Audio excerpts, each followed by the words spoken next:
मिठा तो आपण अनेक प्रकार खाइथिबे थरे एहीपरी छेना स्टीम मिठा बनैकी देखंतु एहा खाइबाकू बहुत ही टेस्टी लागि थाए। चलंतु आज बनैबा छेना स्टीम केक।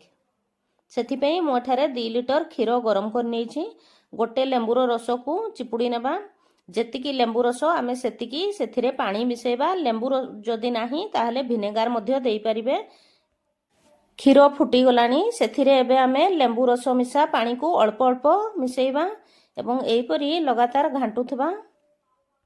एका थरे सबु पानी देबेनी अल्प अल्प करी मिसौथबे। जदि गोटे लेंबुरे नहेला ताहले आउ गोटे लेंबुर रस देई देबे। देखंतु एठी हमरो छेना छिड़ी जाईची ताको संगे संगे गोटे कपड़ा रे छाणी नेबा। छेना को छाणी सारला परे आउ गोटे जगह रे आमे किछि पानी नेबा। सेथिरे छेना को भल्लो भाबरे धोई देबा जेमिते तारो खटा अंश चली जिवो नहले लेंबुर स्मेल आसी जिवो। धोई सारला परे ताको भल्लो भाबरे चिपुड़ी देबा। मु एठारे गोटे ग्राइंडर जार नेछि। सेथिरे चा पीबा कप रे गोटे कप चीनी पकेइबा। 3टा अळैचर मंजी को बाहर करिकी देबा।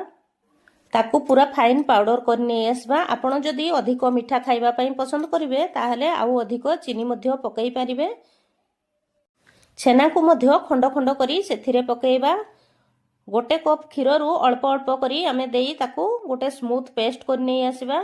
स्टीम करिबा पई मो एठारे गोटे टिफिन नेछि। सेथिरे गोटे ड्रॉप घियो देई की चारियाडे भलो भाबरे ग्रीस कर देबा। पेस्ट कर रखिथबा छेना को सेथिरे देई देबा एवं भलो भाबरे सेट हेबा पई टिके टैप कर नेबा। मु एठारे सजेइबा पई किछि केसर देई दोछि ऊपरे। आपण चाहिले ड्राई फ्रूट्स मध्य देई परिबे। गोटे कड़ाई रे किछि पानी गरम कर नेछि। सेथिरे गोटे स्टैंड को देई देबा एवं टिफिन को देई की कवर कर देबा। एहा 25 रु 30 मिनिट भितरे स्टीम हे जिवो। देखंतु हमरो स्टीम हेई गलानी पूरा। एहा को हमें बाहर करी की किछि समय ठंडा हवा पई छाडी देबा। ठंडा हला परे जाई ताकू एमिति गोटे प्लेट को काढी नेबा। देखंतु एबे हमरो स्टीम केक बा छेना मिठा रेडी हे जाईछि। वाओ की सुंदर देखा जाउछि। यह खाइबा को तो बहुत ही टेस्टी लागि थाए।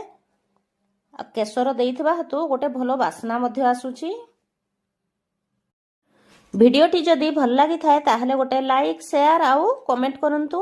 आज मो चैनल रे जो माने नुआ अछंती प्लीज मो चैनल को सब्सक्राइब कर दियंतु।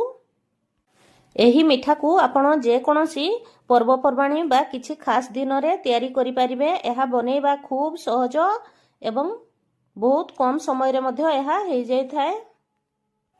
Thanks for watching. Please subscribe my channel.